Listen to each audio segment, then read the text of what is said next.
ବୃଷ ରାଶିର ମହିଳା ତାଙ୍କ ପାରିବାରିକ ଜୀବନ ଏତେ ସୁଖମୟ ନୁହେଁ। କାରଣ ସେ ସବୁବେଳେ ଐଶ୍ୱର୍ଯ୍ୟପୂର୍ଣ୍ଣ ଲାଇଫ୍ ଖୋଜନ୍ତି। ଯେହେତୁ ତାଙ୍କର ଅଧିପତି ଗ୍ରହ ଶୁକ୍ର, ସେ ଭଲ ଖାଇବା ପିନ୍ଧିବା ଭଲ ଲଗାଇବାରେ ବହୁତ ପସନ୍ଦ କରନ୍ତି।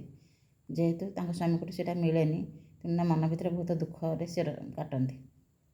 ତାଙ୍କର ଗୁଣ ବି ପୃଥିବୀ ତତ୍ତ୍ୱ ଗୁଣ। ଯେ କ'ଣ ନା ସେ ଅଧିକ ଉଦ୍ଧତ ନୁହନ୍ତି।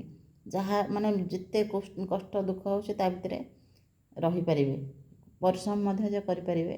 କୌଣସି ଦୁଃଖ ତାଙ୍କର ପେଟ ଭିତରେ ଚାପିକି ରଖନ୍ତି, କାହା ଆଗରେ କୁହନ୍ତିନି, ବାହାରେ ହସିବେ କିନ୍ତୁ ମନ ଭିତରେ ବହୁତ ଦୁଃଖ ଚାପିକି ରଖନ୍ତି।